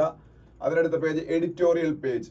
എഡിറ്റോറിയൽ പേജിലേക്ക് പോകുമ്പോ ഇന്ത്യയിലെ ഫസ്റ്റ് എഡിറ്റോറിയൽ ഹിന്ദുവിലെ ഫസ്റ്റ് എഡിറ്റോറിയൽ എന്ന് പറയുന്നത് ഈസിലി പ്രൊവോക്ഡ് എന്ന് പറയുന്ന എഡിറ്റോറിയലാണ്. India is not showing confidence about its own democratic record. ഈ സംഭവത്തിനെ കുറിച്ചാണ് ഇന്നലത്തെ ഇതെല്ലാം കൂടെ ചേർത്തുകൊണ്ടാണ് ഞാൻ ഇന്നലെ ഈ പറഞ്ഞ ബിജുനാർ ഫാക്ട് ചെക്സ് എന്ന ചാനലിൽ ഇന്ത്യ US തമ്മിലുള്ള ബന്ധം ഉലയുന്നു എന്നുള്ള രീതിയിൽ ഒരു വീഡിയോ ഇട്ടത്. അപ്പം അതിന് ആധാരം ഈ ഒരു എഡിറ്റോറിയലും കൂടെയാണ്. ഈ എഡിറ്റോറിയൽ അവർ പറയുന്നതെന്ന് വെച്ചാൽ ഇന്ത്യ ഇപ്പം ഇന്ത്യ ചെയ്തതിന് പാർഷ്യലി സപ്പോർട്ട് ചെയ്തുകൊണ്ട് പാർഷ്യലി ചില ക്രിറ്റിസിസം ഒക്കെ പറഞ്ഞുകൊണ്ടൊക്കെയാണ് ഈ എഡിറ്റോറിയൽ എഴുതിയേക്കുന്നത്. അതായത് അവർ പറഞ്ഞത് ഇങ്ങനെയാണ്. US സ്റ്റേറ്റ് ഡിപ്പാർട്ട്മെന്റ് പറഞ്ഞു കേജ്രിവാളിനെ ഇന്ത്യ അറസ്റ്റ് ചെയ്തപ്പോൾ അവർക്ക് ഒരു ഫെയർ ആയിട്ടുള്ള ഫാസ്റ്റ് ആയിട്ടുള്ള ഒരു ജുഡീഷ്യൽ ആയിട്ടുള്ള ഒരു പ്രോസസ് നമ്മൾ എൻഷർ ചെയ്യണം. അപ്പൊ ഫെയർ ആയിട്ടുള്ള ജുഡീഷ്യൽ പ്രോസസ് എൻഷർ ചെയ്യണമെന്ന് പറയുമ്പോൾ അതിന്റെ അർത്ഥം എന്താണ്? ഇന്ത്യയിൽ ഫെയർ ആയിട്ടുള്ള ജുഡീഷ്യൽ പ്രോസസ്സ് ആണ് നടക്കുന്ന എന്ന് ഒരു സംശയം ഉണ്ടെന്നുള്ള രീതിയിലാണ്. അങ്ങനെ ഒരിക്കലും പറയാൻ പാടില്ലല്ലോ. അത് പ്രത്യേകിച്ച് ഇന്ത്യയുടെ ഇന്റേണൽ മാറ്റർ ആണ്. അപ്പൊ അതുകൊണ്ടാണ് ഇന്ത്യ അവരുടെ ഡെപ്യൂട്ടി മിഷൻ ചീഫിനെ വിളിച്ച് സ്ട്രോങ് ആയിട്ട് പ്രൊട്ടസ്റ്റ് ചെയ്തത്. പക്ഷെ സ്റ്റിൽ അവർ വീണ്ടും അത് റിപ്പീറ്റ് ചെയ്തു അവരുടെ സ്റ്റേറ്റ്മെന്റ്. ഇതേപോലെ ജർമ്മനിയും പറഞ്ഞു. അപ്പൊ ജർമ്മനിയുടെ മിഷൻ ചീഫിനെ ഇന്ത്യ വിളിച്ച് സ്ട്രോങ് ആയിട്ട് വാൺ ചെയ്തപ്പോൾ അവരത് സ്റ്റോപ്പ് ചെയ്തു. അപ്പൊ ഇന്ത്യ ഈ പറഞ്ഞ ഇന്ത്യയുടെ റിയാക്ഷനെ കുറിച്ചും അപ്പൊ ഇന്ത്യയിൽ ഇത്തരത്തിലുള്ള കാര്യങ്ങൾ സംഭവിക്കുമ്പോഴത്തേക്ക് അങ്ങനെ മറ്റ് രാജ്യങ്ങൾ റിയാക്ട് ചെയ്യുന്നതിനുള്ള ആ ഒരു സാങ്ക്ടിറ്റിയെ കുറിച്ചും അങ്ങനെയുള്ള കാര്യങ്ങളെ കുറിച്ചൊക്കെയാണ് ഈ ഇതിൽ പറഞ്ഞേക്കുന്നത്. ഇപ്പൊ സിറ്റിസൺഷിപ്പ് അമെന്റ്മെന്റ് ആക്ട് ഇന്ത്യയിൽ ഇപ്പൊ റൂൾസ് നോട്ടിഫൈ ചെയ്തപ്പോഴും US അതിലൊരു അഭിപ്രായമൊക്കെ പറഞ്ഞായിരുന്നു. അതിനെ കുറിച്ചാണ്. അപ്പൊ വായിച്ചു നോക്കിയാൽ നമുക്ക് മനസ്സിലാവും. ഒന്ന് വായിച്ചു നോക്കാം ഫസ്റ്റ് എഡിറ്റോറിയൽ എന്ന് പറയുന്നത്. പിന്നെ സെക്കൻഡ് എഡിറ്റോറിയൽ ജോബ്സ് ഔട്ട്ലുക്ക് ബ്ലീക്ക് എന്ന് പറഞ്ഞ എഡിറ്റോറിയലാണ്. അത് നിങ്ങൾക്കറിയാം, ഞാൻ ഈ ഇടയ്ക്ക് ക്ലാസ്സിൽ പഠിപ്പിച്ച സമയത്ത് പറഞ്ഞിരുന്നു. ILOയുടെ report, ILO international labour organisation, അവരുടെ ദ ഇന്ത്യ എംപ്ലോയ്മെന്റ് റിപ്പോർട്ട് 2024 എന്ന് പറയുന്ന ഒരു report ILO in association with institute for human development ആണ് ഇത് ഉണ്ടാക്കിയത്. ILO മാത്രമല്ല, ഇന്റർനാഷണൽ ലേബർ ഓർഗനൈസേഷൻ മാത്രമല്ല, ഇൻസ്റ്റിറ്റ്യൂട്ട് ഫോർ ഹ്യൂമൻ ഡെവലപ്മെന്റ് എന്ന് പറയുന്ന അവരും കൂടെ ചേർന്നാണ് ആ റിപ്പോർട്ട് ഉണ്ടാക്കിയത്. അതിന്റെ അകത്ത് ഇന്ത്യയുടെ യങ് പീപ്പിളിന്റെ ഇടയിൽ അൺഎംപ്ലോയ്മെന്റ് കൂടുന്നെന്നും പിന്നീട് അതിനെ കുറിച്ചാണ്. അപ്പൊ അതില് കുറച്ച് ഡിസ്ട്രസിംഗ് ആയിട്ടുള്ള ഫാക്ട്സ് ഉണ്ട്. ഇത് ഗവൺമെന്റ് ഓഫ് ഇന്ത്യ തന്നെയാണ് വെളിയിൽ വിട്ടത്. ഗവൺമെന്റ് ഓഫ് ഇന്ത്യക്ക് വേണ്ടിയിട്ട് അനന്ത നാഗേശ്വരൻ, ഇന്ത്യയുടെ ചീഫ് എക്കണോമിക് അഡ്വൈസർ ആണ് ഇത് വെളിയിൽ വിട്ടത്. അപ്പൊ അതുമായിട്ട് ബന്ധപ്പെട്ട എഡിറ്റോറിയലാണ് രണ്ടാമത്തെ എഡിറ്റോറിയൽ എന്ന് പറയുന്നത്. ഓക്കെ, അപ്പൊ അത് രണ്ടും നോക്കുക. നെക്സ്റ്റ് പേജ് പോകുമ്പോൾ did the electoral bond scheme enable extortion ആണ് വേണ്ട. അതിനടുത്ത പേജിൽ പോകുമ്പോൾ ടെക്സ്റ്റ് ആൻഡ് കോണ്ടെക്സ്റ്റ് പേജ്. പിന്നെ ഇന്ത്യയിലെ ഇലക്ഷൻ നടക്കുന്ന ഒരു സ്റ്റേറ്റ് ആണ് അരുണാചൽ പ്രദേശ്. അരുണാചൽ പ്രദേശിൽ അവിടുത്തെ ചീഫ് മിനിസ്റ്ററായ പേമ ഖണ്ഡു ഉൾപ്പെടെയുള്ള 5 പേര് അൺകണ്ടസ്റ്റഡ് ആയിട്ട് വിൻ ചെയ്തു എന്ന ഒരു സാഹചര്യം ഉണ്ടായി. അരുണാചൽ പ്രദേശിൽ ഇലക്ഷനിൽ മത്സരിക്കാൻ ഒപ്പോസിഷൻ ഇല്ലായിരുന്നു. അപ്പൊ 5 MLA ഓൾറെഡി അവിടുത്തെ ഇപ്പോഴത്തെ റൂളിംഗ് പാർട്ടിയായി BJPക്ക് ആയിക്കഴിഞ്ഞു. അതിനെ കുറിച്ചൊരു ന്യൂസ് ഇവിടെ കാണാം. അത് ജസ്റ്റ് പറഞ്ഞുള്ള അരുണാചലിലെ ചീഫ് മിനിസ്റ്റർ ആണ് പേമ ഖണ്ഡു. അരുണാചലിലും ഇപ്പൊ ഇലക്ഷൻ നടക്കുകയാണ്. അരുണാചൽ, സിക്കിം, ഒഡീഷ ആൻഡ് ആന്ധ്രാപ്രദേശ്, ഈ 4 സ്റ്റേറ്റുകളിലാണ് ലോക്സഭ ഇലക്ഷനൊപ്പം ഇലക്ഷൻ നടക്കുന്നത്. Government extends AFSPA AFSP in parts of Nagaland, Arunachal Pradesh എന്നൊരു ന്യൂസ് കാണാം. AFSP എന്താണ്? Armed forces special power act. ഇന്ത്യയുടെ അർദ്ധസൈനിക വിഭാഗങ്ങൾക്ക്, പാരാമിലിറ്ററി ഫോഴ്സസിനും ഇന്ത്യയുടെ ഫോഴ്സസിനും സ്പെഷ്യൽ പവേഴ്സ് കൊടുക്കുന്ന ഒരു ആക്ട് ആണ് armed forces special power act, AFSPA എന്ന് പറയുന്നത്. ഇത് ഇന്ത്യയിൽ കുറച്ച് സ്റ്റേറ്റുകളിലുണ്ട്, നോർത്ത് ഈസ്റ്റേൺ സ്റ്റേറ്റുകൾ, ജമ്മു ആൻഡ് കാശ്മീരിലൊക്കെ. ജമ്മു ആൻഡ് കാശ്മീരിൽ നിന്ന് AFSPA വിഡ്രോ ചെയ്യുന്നതിനെ കുറിച്ച് ആലോചിക്കുന്നുണ്ടെന്ന് ഇന്ത്യയുടെ ഹോം മിനിസ്റ്റർ അമിത് ഷാ കഴിഞ്ഞ ദിവസം പറഞ്ഞായിരുന്നു. അവിടെ അത്രയും സിറ്റുവേഷൻ ഇംപ്രൂവ് എന്നൊക്കെയാണ് അദ്ദേഹം പറയുന്നത്. പാർഷ്യലി ആയിരിക്കും, എല്ലായിടത്തു നിന്നും വിഡ്രോ ചെയ്യാൻ പറ്റത്തില്ല. അപ്പം ഇത് ഹോം മിനിസ്ട്രിയാണ് ഇംപ്ലിമെന്റ് ചെയ്യുന്നത്, AFSPA armed forces special power act എന്ന് പറയുന്നത്. ഓക്കെ, ഇനി അതിനടുത്ത പേജിലേക്ക് പോകുമ്പോൾ അതിനടുത്ത പേജിൽ ഇല്ല, എല്ലാ പൊളിറ്റിക്കൽ ന്യൂസ് ആണ്. അതിനടുത്ത പേജിൽ പോകുമ്പോൾ India should lead the way on peace process. ഇത് ഞാൻ പറഞ്ഞു കഴിഞ്ഞാണ്. ഉക്രൈന്റെ ഫോറിൻ മിനിസ്റ്റർ ഇന്ത്യ വിസിറ്റ് ചെയ്യുന്നതും അതെന്തിനാണ് വിസിറ്റ് ചെയ്യുന്നതൊക്കെ ഞാൻ പറഞ്ഞു. പീസ് സമ്മിറ്റിലേക്ക്, സ്വിറ്റ്സർലൻഡിൽ നടക്കുന്ന പീസ് സമ്മിറ്റിലേക്ക് ഇന്ത്യയെ ഇൻവൈറ്റ് ചെയ്യുക, ഇന്ത്യ അതിലേക്ക് വരാൻ വേണ്ടി പ്രഷറൈസ് ചെയ്യുക. ഇന്ത്യ ഇതുവരെയ്ക്ക് അതിൽ പങ്കെടുക്കുമെന്ന് പറഞ്ഞിട്ടില്ല. അപ്പൊ India should lead the way on peace process എന്നാണ് അദ്ദേഹം പറഞ്ഞേക്കുന്നത്. പിന്നെ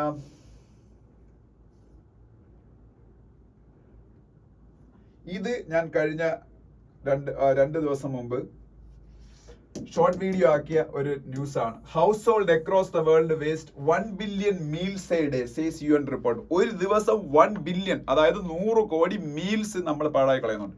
വിശ്വസിക്കാൻ പറ്റില്ല. ഒരു ദിവസം 1 ബില്യൺ മീൽസ്, അതായത് 100 കോടി മീൽസ് ആസകലം നമ്മൾ പാഴായി കളയുന്നുണ്ട്.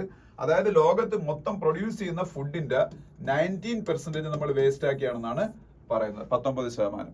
അപ്പോ ഇത് ലോകത്തിലെ 78 കോടി ആൾക്കാർ പട്ടിണി കിടക്കുമ്പോഴാണ് ഇത് സംഭവിക്കുന്നത്. അപ്പൊ ഈ വേസ്റ്റേജ് 2030 കൂടി ഹാഫ് ആക്കി കുറയ്ക്കുക എന്നുള്ളതാണ് UN-ന്റെ ലക്ഷ്യം എന്ന് പറയുന്നത്. UN-ന്റെ സസ്റ്റൈനബിൾ ഡെവലപ്മെന്റ് ഗോൾസിലെ ഒരു ലക്ഷ്യം തന്നെ അതാണ്. ഈ ഒരു റിപ്പോർട്ട് പുറത്തു വിട്ടിരിക്കുന്നത് UNEP ആണ്. UNEP എന്ന് പറഞ്ഞാൽ യുണൈറ്റഡ് നേഷൻസ് എൻവയോൺമെന്റ് പ്രോഗ്രാം. അവർ waste and resources action programme എന്ന് പറഞ്ഞ വേറൊരു ഏജൻസി ആയിട്ട് ചേർന്നാണ് ഈ റിപ്പോർട്ട് പുറത്തുവിട്ടേക്കുന്നത്. 60% ഈ വേസ്റ്റേജ് നടക്കുന്ന വീടുകളിലാണ്, 28% നടക്കുന്നത് ഭക്ഷണശാലകളിലാണ്, 12% നടക്കുന്ന ചില്ലറ വിൽപ്പനശാലകളിലാണ്. ഈ വേസ്റ്റേജിന് വേറൊരു പ്രോബ്ലം കൂടെ ഉണ്ട്. നമ്മളുടെ മൊത്തം എൻവയോൺമെന്റിനെ ഇത് ബാധിക്കുക. ഈ ഫുഡ് വേസ്റ്റ് മൂലം ആണ് ഗ്ലോബൽ ഗ്രീൻ ഹൗസ് ഗ്യാസസിൽ 8 തൊട്ട് 10% വരെ ഉണ്ടാവുന്നതെന്ന് ഒരു റിപ്പോർട്ടും അതിൽ പറയുന്നുണ്ട്. ഇനി അടുത്ത പേജിലേക്ക് പോകുമ്പോൾ ഇത് നമ്മൾ ഇന്നത്തെ ഹിന്ദുവിലെ എഡിറ്റോറിയലാണ്. ഞാൻ പറഞ്ഞു ഫിസിക്കൽ ഡെഫിസിറ്റ്, അതിനെ കുറിച്ച് ഞാൻ പറഞ്ഞാണ്. ഫിസിക്കൽ ഡെഫിസിറ്റ് വിതിന്റെ ലിമിറ്റ് ഈ നിർമ്മലാ സീതാരാമൻ പറഞ്ഞ 5.8% ഓഫ് GDP തന്നെ നിൽക്കും. പക്ഷേ അതിലും താഴെ പോകുമായിരുന്നു. കാര്യം അത്രയും കുറച്ച് സ്പെൻഡിങ്സ് ഉള്ളായിരുന്നു. പക്ഷെ കഴിഞ്ഞ മാസം പെട്ടെന്ന് സ്പെൻഡിങ് കൂട്ടി. അതുകൊണ്ട് ഫിസിക്കൽ ഡെഫിസിറ്റ് ഏതാണ്ട് മീറ്റ് ചെയ്യുന്ന ആ ലെവലിലേക്ക് എത്തുന്നതാണ്. പിന്നെ വേറൊരു ന്യൂസ് ഉള്ളത്, RBI's MPC likely to hold rates on April 5 എന്നൊരു ന്യൂസ് കാണാം. അതായത് റിസർവ് ബാങ്ക് ഓഫ് ഇന്ത്യയുടെ MPC അതെന്താണെന്ന് അറിഞ്ഞിരിക്കണം. നിങ്ങൾക്ക് അറിയായിരിക്കും, മോണിറ്ററി പോളിസി കമ്മിറ്റി. RBIയുടെ ഏറ്റവും വലിയൊരു ഫംഗ്ഷനാണ് 2 months കൂടുമ്പോൾ, അത് ബൈമന്ത്ലി ആണ് മോണിറ്ററി പോളിസി എന്ന് പറയുന്നത്. ആ മോണിറ്ററി പോളിസി ഫോർമുലേറ്റ് ചെയ്യാൻ വേണ്ടിയിട്ടുള്ള കമ്മിറ്റിയാണ് monetary policy committee. It has 6 members, 3 members from reserve bank of India and 3 members from government of India. And the chairman of that committee is RBI's governor and that will be released by RBI. അത് ആ ജോലി എന്ന് പറഞ്ഞാൽ RBIയുടേതാണ്. മറ്റത് രണ്ടുപേരോട് ചേർന്ന ഉണ്ടാക്കുന്നത്. MPCയിൽ 2 സൈഡിലുള്ള ആൾക്കാരുണ്ട്. ഗവൺമെന്റ് ഓഫ് ഇന്ത്യയിൽ നിന്ന് 3 പേര്, RBIയുടെ സൈഡിൽ നിന്ന് 3 പേര്. പക്ഷേ അത് റിലീസ് ചെയ്യുന്നത് RBI ആണ്. അപ്പൊ അത് റിപ്പോ റേറ്റ് ഒക്കെയാണ് അല്ല മെയിൻ ആയിട്ടുള്ള ഫാക്ടേഴ്സ്. അത് റിലീസ് ആവട്ടെ, അപ്പൊ നമുക്ക് അതിനെ കുറിച്ച് ഡിസ്കസ് ചെയ്യാം. പിന്നീട് താഴോട്ട് വരുമ്പോ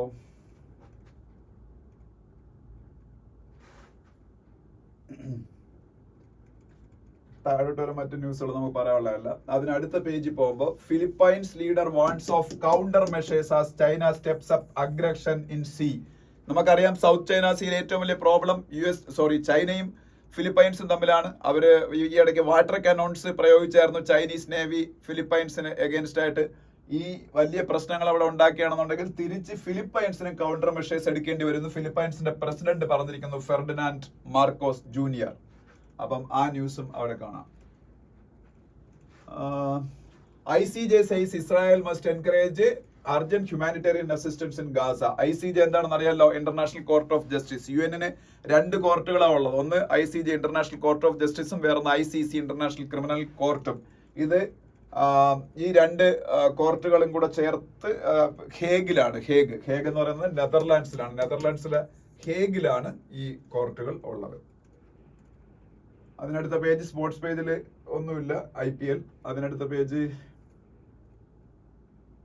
Sreejesh appointed co chair of FIH athletics committee. അറിഞ്ഞിരിക്കുക, FIH എന്ന് പറഞ്ഞാൽ international hockey federation. FIH international hockey federation ഇവരുടെ അത്ലറ്റിക് കമ്മിറ്റിയുടെ കോ ചെയർ ആയിട്ട് ഇന്ത്യയുടെ ശ്രീജേഷ്, ഇന്ത്യയുടെ ഏറ്റവും ബെസ്റ്റ് ഹോക്കി ഗോൾ കീപ്പർ, വേൾഡിൽ തന്നെ one of the best hockey goal keeper ആയ ശ്രീജേഷിനെ സെലക്ട് ചെയ്തു. അത്ലറ്റിക് ഫെഡറേഷന്റെ FIHന്റെ അത്ലറ്റിക് കമ്മിറ്റിയുടെ കോ ചെയർ ആയിട്ട്. ഇത്രയാണ് ഇന്ന് ഈ ഒരു ന്യൂസ് പേപ്പറിലും ഉള്ളത്. ഇനി നമുക്ക് ബാക്കി ഇതൊന്നും നമുക്ക് ആവശ്യമുള്ളതല്ല. ഓക്കെ, ഇനി ഒരു പേപ്പറും കൂടെ പെട്ടെന്ന് നമുക്ക് ഓടിച്ച് നിങ്ങൾക്ക് തീർക്കാം. അതിലൊന്നും വലിയ ന്യൂസുകളൊന്നും ഇല്ല. അപ്പോ ഒരു ന്യൂസ് എന്ന് പറയുന്നത് അതില്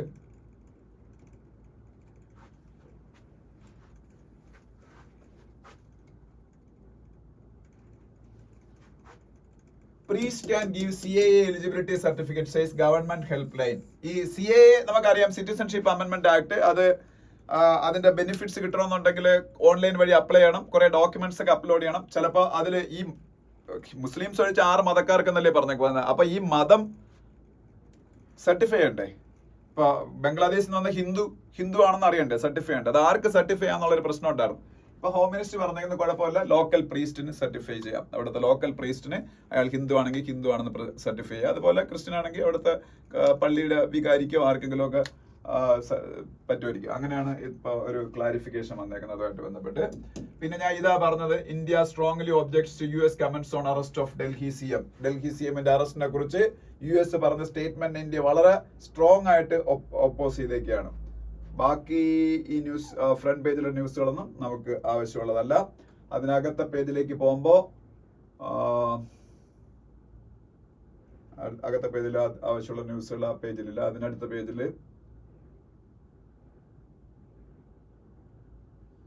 ഇല്ല. അതിനടുത്ത പേജിലുള്ള ന്യൂസ് നമുക്ക് ആവശ്യമുള്ളതല്ല. അതിനടുത്ത പേജിൽ പോകുമ്പോ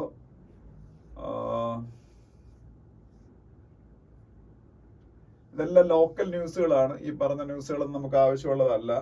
അത് അങ്ങനെയുള്ളതെല്ലാം ഞാൻ വിട്ടിട്ട് പോവുകയാണ്. ടൈംലി റീസ്റ്റേറ്റ്മെന്റ്, ഈ ഒരു എഡിറ്റോറിയൽ എനിക്ക് അത്ര നന്നായിട്ട് നിങ്ങൾക്ക് പറഞ്ഞുതരാൻ അറിഞ്ഞുകൂടാ. അത് നിങ്ങൾക്ക് അറിയാമെന്നുണ്ടെങ്കിൽ നിങ്ങൾ വായിച്ച് മനസ്സിലാക്കുക. കാര്യം ഇത് വേറൊന്നും അല്ല, ഇത് കുറച്ച് ജുഡീഷ്യൽ ആയിട്ടുള്ള കാര്യങ്ങളാണ്. സുപ്രീം കോടതിയുടെ ഒരു വിധിയാണ്. അപ്പൊ അതിലെ കൂടുതൽ കാര്യങ്ങൾ എനിക്ക് അറിഞ്ഞുകൂടാതെ സംസാരിക്കുന്നത് ശരിയല്ല. അപ്പൊ അതുകൊണ്ട് ആ എഡിറ്റോറിയൽ നിങ്ങൾക്ക് സ്വയം മനസ്സിലാക്കാൻ പറ്റുമെങ്കിൽ വായിച്ച് മനസ്സിലാക്കുക, അല്ലാന്നുണ്ടെങ്കിൽ അത് വിട്ടേക്കുക എഡിറ്റോറിയൽ. അത് കാരണം അത് കുറച്ച് ഡിഫിക്കൽട്ട് ആണ്, പ്യുവർലി ലീഗലാണ്. പിന്നെ ടോക്സിക് വേർഡ്സ് എന്ന് പറഞ്ഞ എഡിറ്റോറിയൽ ഉണ്ട്, അത് മസ്റ്റ് ആയിട്ട് വായിക്കുക. പൊളിറ്റിക്സ് ആണ്. അതായത് കോൺഗ്രസിന്റെ ഒരു ലീഡർ സുപ്രിയ ശ്രീനാഥ് എന്ന് പറഞ്ഞ ലീഡർ കങ്കണ റാനോട്ട് എന്ന് പറഞ്ഞ BJPയുടെ ലീഡർ ആക്ട്രസ് ആയിട്ടുള്ള ലേഡിയെ വളരെ മോശം ലാംഗ്വേജ് ഉപയോഗിച്ച് ഇലക്ഷൻ ക്യാമ്പയിനിങ്ങിന്റെ ഇടയിൽ സംസാരിച്ചു. അതുപോലെ BJPയുടെ ഒരു വലിയ ലീഡർ, അദ്ദേഹത്തിന്റെ പേര് ഇവിടെ ഉണ്ട്, പുള്ളി മമതാ ബാനർജിക്കെതിരെ വളരെ മോശമായിട്ടുള്ള ലാംഗ്വേജ് ഉപയോഗിച്ച് സംസാരിച്ചു. ഇതിന്റെ രണ്ടിന്റെയും പേരില് ഇലക്ഷൻ കമ്മീഷൻ ഇവർക്കെതിരെ ആക്ഷൻ ഒക്കെ എടുക്കാൻ പോയാണ്. അപ്പൊ ഇത്തരത്തിലുള്ള ഒരു രീതിയിലേക്ക് പൊളിറ്റിക്കൽ ഡിസ്കോഴ്സ് കൊണ്ടുപോകുന്നതിനെ കുറിച്ച് ഉള്ള ഒരു എഡിറ്റോറിയലാണ് ഈ ഒരു സെക്കൻഡ് എഡിറ്റോറിയൽ എന്ന് പറയുന്നത്. അതും നിങ്ങൾക്ക് വായിച്ചാൽ ഈസി ആയിട്ട് മനസ്സിലാവുന്ന എഡിറ്റോറിയലാണ്. അന്ന് വായിച്ചു നോക്കുക. ഓക്കെ,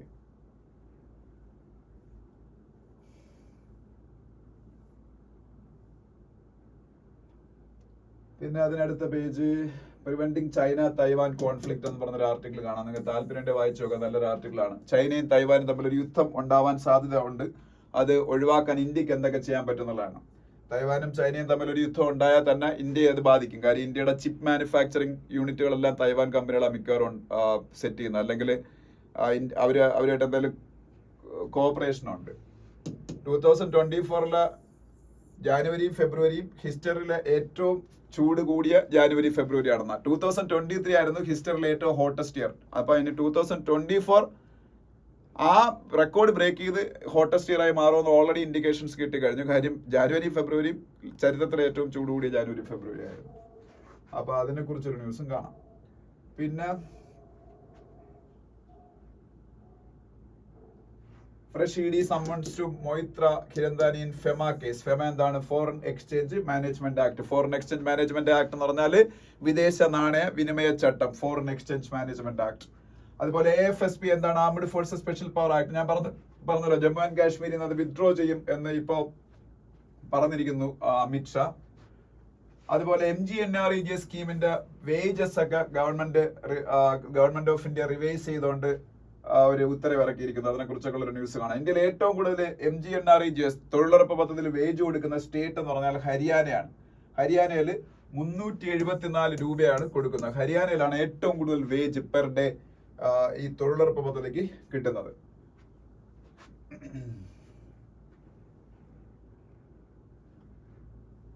പിന്നെ ഈ സൊമാലി പൈറേറ്റ്സിൽ നമ്മൾ MV റൂയൻ എന്ന് പറയുന്ന കപ്പല് രക്ഷിച്ചതിനെ കുറിച്ചുള്ള ഒരു ആർട്ടിക്കിൾ ഇന്ന് ആ പത്രത്തിലുണ്ട്. നമ്മൾ പലതവണ അത് പറഞ്ഞിട്ടുള്ളതാണ്. INS കൊൽക്കട്ട എന്ന് പറഞ്ഞ ഇന്ത്യൻ നേവിയുടെ ഷിപ്പാണത് രക്ഷപ്പെടുത്തിയത്. പിന്നെ ICMR Indian council of medical research lung ക്യാൻസറുമായിട്ട് ബന്ധപ്പെട്ട് എവിഡൻസ് ബേസ്ഡ് നോംസ് ഉണ്ടാക്കാൻ പോകുന്നു. അങ്ങനെ ഒരു നോംസ് ഇപ്പൊ ഇന്ത്യയിൽ ഇല്ല, അത് ICMR ഉണ്ടാക്കാൻ പോണു എന്നൊരു ന്യൂസ് കാണാം. ICMR എന്നാണ് Indian council of medical research. India achieves 16% decline in new TB cases since 2015. ഇന്ത്യയിൽ 2015 ശേഷം ഇതുവരെയായിട്ട് പുതുതായിട്ടുള്ള TB കേസസിന്റെ എണ്ണത്തിൽ 16% റിഡക്ഷൻ ഉണ്ടായെന്നാണ് 16%. ഇന്ത്യയുടെ പ്രഖ്യാപിത ലക്ഷ്യം എന്ന് പറഞ്ഞാൽ 2025 കൂടി ഇന്ത്യയിൽ TB ഇറാഡിക്കേറ്റ് ചെയ്യുക എന്നുള്ളതാണ്. അത് അറിഞ്ഞിരിക്കണം. ഇന്ത്യയിൽ TB ഇറാഡിക്കേറ്റ് ചെയ്യാൻ ഗവൺമെന്റ് വെച്ചേക്കുന്നില്ല വർഷം 2025. ഓൾറെഡി 16% റിഡക്ഷനേ ഉണ്ടായിട്ടുള്ള ന്യൂ TB കേസസിൽ 2015 തൊട്ടുള്ള ഈ 9 വർഷമായിട്ട്. അപ്പൊ അതുകൊണ്ട് 2025 TB ഇറാഡിക്കേഷൻ എന്ന് പറഞ്ഞ സംഗതി നടക്കുന്ന കാര്യത്തിൽ സംശയമുണ്ട്. പിന്നെ drop in FDI mirrors global trend എന്നൊരു ന്യൂസ് കാണാം. FDI എന്ന് പറഞ്ഞാൽ ഫോറിൻ ഡയറക്റ്റ് ഇൻവെസ്റ്റ്മെന്റ്, ഇന്ത്യയിലേക്കുള്ള ഫോറിൻ ഡയറക്റ്റ് ഇൻവെസ്റ്റ്മെന്റ് കുറച്ച് കുറഞ്ഞു. അതൊരു ഗ്ലോബൽ ട്രെൻഡിന്റെ ഭാഗമാണ്. അതിൽ നമ്മൾ വറി ചെയ്യേണ്ട ആവശ്യമില്ല എന്നാണ് ഗവൺമെന്റ് പറഞ്ഞേക്കുന്നത്. കാരണം എന്ന് വെച്ചാൽ ഗ്ലോബൽ ട്രെൻഡ് എന്ന് പറഞ്ഞേക്കുന്നത് നമുക്കറിയാം, ഈ ലോകം മുഴുവനും ഇപ്പോൾ എക്കണോമിക് ക്രൈസിസ് ഉണ്ട്. അതിന്റെ ഭാഗമായിട്ട് ഗ്ലോബലി ഈ പറഞ്ഞ FDI ഫോറിൻ ഡയറക്റ്റ് ഇൻവെസ്റ്റ്മെന്റ് ഒക്കെ പല രാജ്യങ്ങളിലേക്കും ഉള്ളത് കുറഞ്ഞുകൊണ്ടിരിക്കുകയാണ്. അപ്പൊ അതിന്റെ ഭാഗമാണ് ഇന്ത്യയിലേക്കുള്ളതെന്ന് പറഞ്ഞേക്കുന്നത്. പിന്നെ RBI modifies norms for lenders having exposure to AIFs എന്നൊരു ന്യൂസ് കാണാം. AIFs എന്താണെന്ന് പറഞ്ഞിരിക്കുക? Alternative investment fund. AIFs എന്താണ്? Alternative investment fund. AIFന്റെ എക്സ്പാൻഷൻ ഓൾട്ടർനേറ്റീവ് ഇൻവെസ്റ്റ്മെന്റ് ഫണ്ട്സ്. പിന്നെ RBIയുടെ MBC മീറ്റിംഗിനെ കുറിച്ച് കുറച്ച് മുമ്പ് ഞാൻ പറഞ്ഞാണ്. അത് ഇനി കൂടുതലായിട്ട് അത് ഡിസ്കസ് ചെയ്യേണ്ട ആവശ്യമില്ല. അതിനടുത്ത പേജിൽ പോകുമ്പോ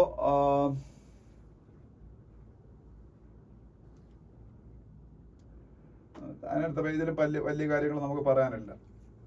സ്പോർട്സ് പേജ് എന്നത്തെയും പോലെ IPL, അതിനടുത്ത പേജിലും സ്പോർട്സ് തന്നെയാണ്. ഇതിൽ ഈ ഒരു സ്പോർട്സ് താരത്തിന്റെ പേര് അറിഞ്ഞിരിക്കുക, ശുഭാങ്കർ ശർമ്മ. ഇന്ത്യയുടെ ഗോൾഫ് പ്ലെയർ ആണ്. ശുഭാങ്കർ ശർമ്മയും അനിർബാൻ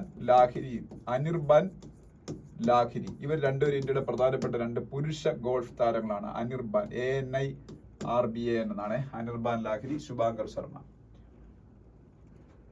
അറിഞ്ഞിരിക്കുക. അപ്പം ഇത്രയായപ്പോ ന്യൂസ് പേപ്പറിന്റെ ഒരു ഓട്ട പ്രദർശനം കഴിഞ്ഞിട്ടുണ്ട്. അപ്പോൾ എല്ലാവരും അത് വീഡിയോ കാണുക. Thank you so much.